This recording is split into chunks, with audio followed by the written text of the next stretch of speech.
Chair, for the health department specifically. I noticed that in your testimony you talked about adult obesity as well. Were you linking the adult obesity with the beverage tax? Yes, we were. And why is that? That is based on data from the Centers for Disease Control and Prevention and from studies that have been conducted showing the correlation between increase in consumption of sugar-sweetened beverage, and that would be for all sugar-sweetened beverage, not just in terms of carbonated drinks, and the increase in obesity. You heard testimony earlier that less than 7% of the diet is represented by sugary beverages. Do you agree with that or not?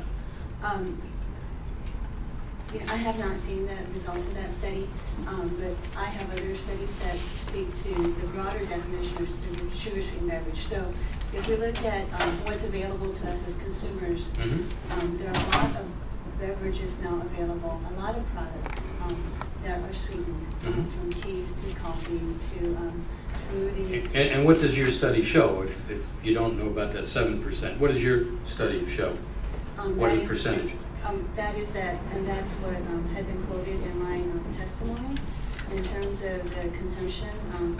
And so that if we look at in 2004, American adults were consuming 50 gallons of sugar-sweetened beverages annually versus 20. I understand that. I heard that. My question, though, was what percentage of your... I don't have that figure right now, but shall I respond to that? Sure, you can send that to the chair as well. You said that this really is it's a public health issue, and that the financial part of it, the tax, is not a part. But yet, I remember I sat through the governor's State of the State, and he was talking about new revenue measures, and this was a revenue measure. So you're still saying, as you sit there, that this is health rather than the money that you would get? It is health. Now, on the other side of that is the discussion at a national level in terms of for it to be a public health policy, and especially in terms of if we're speaking about obesity and the issue of prevention of obesity, would be that on the one, it would address the consumption of sugar-sweetened beverage, and on the other side, in terms of the revenue that's generated, that there would be a portion that would go towards the prevention of childhood obesity and would be dedicated to public health. Do you have any other studies or any other information about other sugared products other than beverages? No, I do not have that with me. Do you think it's significant, the role that they might play?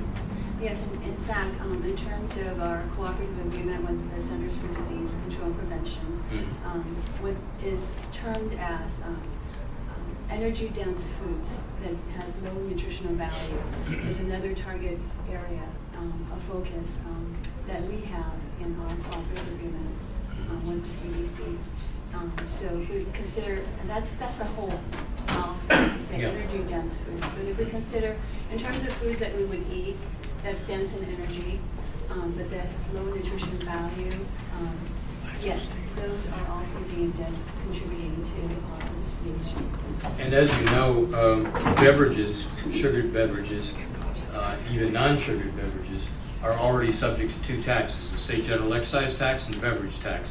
And the health department administers that beverage tax, is that not correct? That would be the container, yes. Yes, and how much a year do you take in on that That is tax? 60 million. $60 million. $60 million. Okay. Now, Yes. that is a fee, though. Excuse me, sir, for interrupting. That is a fee. So Not to be confused with a tax. It's a fee. Thank you. Yeah. Thank you. Not to be confused with the tax. Thank you. And let me ask you finally, since you're talking about the seriousness of obesity and so forth, who ultimately has the responsibility for their children? The state government, federal government, or the parents of those children? As a mother of three, I have the ultimate responsibility for my children. However, as a society, I think we have to consider how we have designed and sometimes have unintentional consequences for the design of our society. So if we consider in terms of the products that we put out, and I have looked at the deconstruction of messages and product development, we are sometimes developing products for our taste, and sometimes forget in terms of what we need for our health. Sometimes we design communities that are not interconnected, and so have come up with communities, new neighborhoods on Hawaii that have no sidewalks, and that have walls that cut off children from reaching one neighborhood to the other. You know, it's not like we can. Well, let's stick with beverages and taxes right Well, now, rather than well, in sidewalks. terms of who is ultimately responsible, I think Yeah. we have to What her consider that responsibility is. societally, we do sometimes design choices in a way that the default is not the health option. And finally, may I ask you what your professional background is? Are you a medical doctor? I'm not a medical doctor. I I'm mean, trained. your education? I have a master's in education administration with an emphasis in higher education.